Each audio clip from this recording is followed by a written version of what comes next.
Hello guys. So ito yung mga kalabasa namin.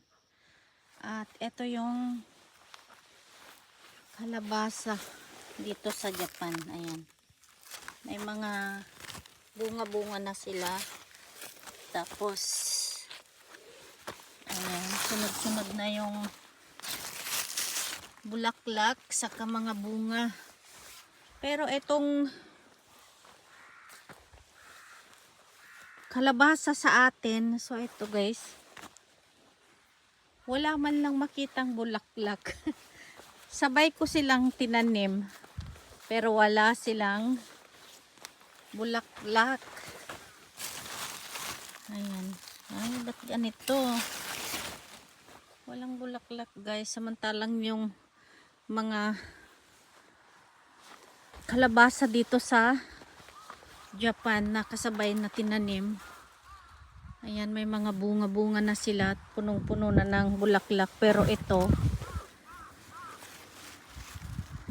ayan, wala kang makitang bulaklak. So ito sana yung gusto kong ulamin, bulaklak ng kalabasa na galing sa Pilipinas. Dahil itong mga kalabasa dito sa Japan, masyado siyang mabango.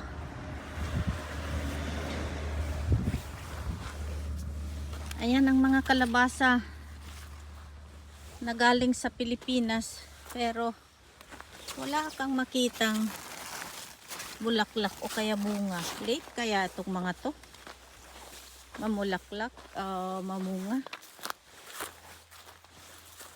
At yung bulaklak sana yung gusto kong ulamin. Mapait kasi itong bulaklak dito sa mga kalabasa dito sa Japan guys. Mapait siya, tapos sobrang bango. Ayan no. Ayan, ang dami nilang bunga.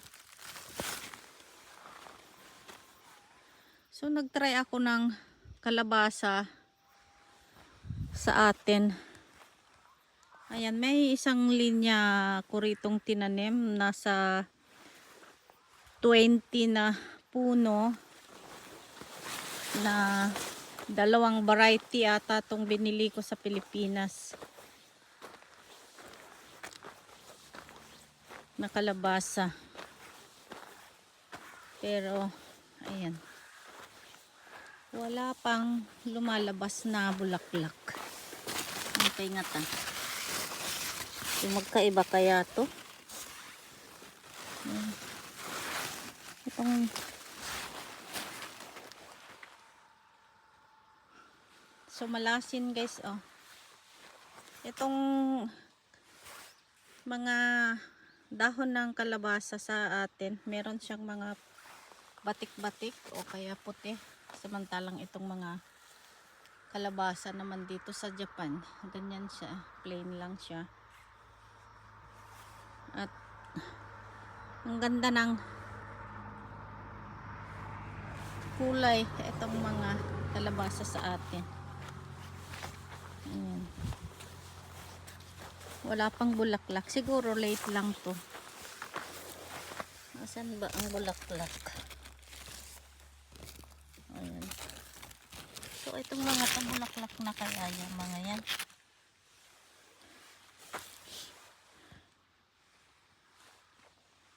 Ayan ang kalabasa namin. Meron kaming 5 hectares na kalabasa. Ito yung pinakamahirap na trabaho namin. Dahil wala siyang masin. So meron kaming masin dati na pang picking. Kaya lang medyo nagagasgasan yung kalabasa. Kaya hininto namin. Ayan.